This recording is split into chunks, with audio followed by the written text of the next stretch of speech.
আলোচ্য বিষয় ইয়োগা আর অ্যাস্ট্রোলজির সঙ্গে কিভাবে লিঙ্ক আপ আছে।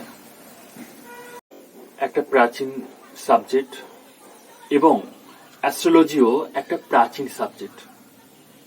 আমরা প্রাচীন কালে যে সমস্ত গ্রহ নক্ষত্রের বিচার করি, হাত দেখে আমাদের হাতে কি আছে সেটা আমরা জানতে পারি, কারণ অ্যাস্ট্রোলজি একটা ভীষণ বড় একটা সায়েন্স।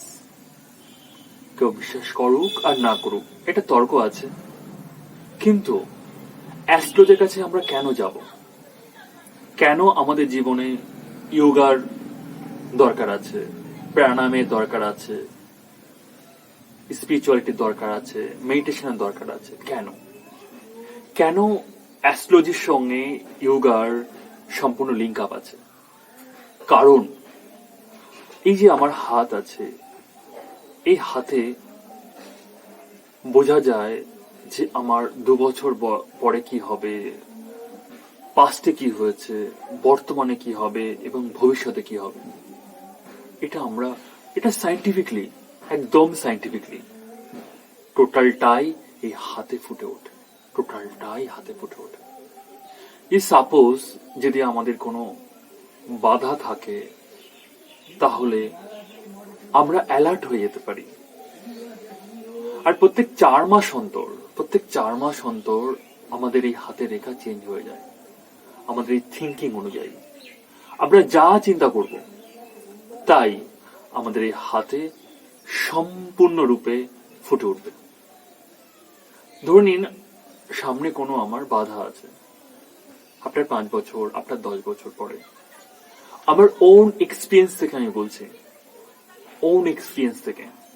অ্যাস্ট্রোলজি জীবনে, যে সেটা ইয়োগা, স্পিরিচুয়ালিটি, প্রাণায়ামা, যেটা সিটিং প্রাণায়ামা এবং মেডিটেশন, এইগুলোর মাধ্যমে আমরা সম্পূর্ণরূপে রিকভারি করতে পারি, যেটা কর্মের মাধ্যমে। তাহলে অ্যাস্ট্রোলজি আর ইয়োগা একে অপরের সঙ্গে ওতপ্রোতভাবে জড়িত।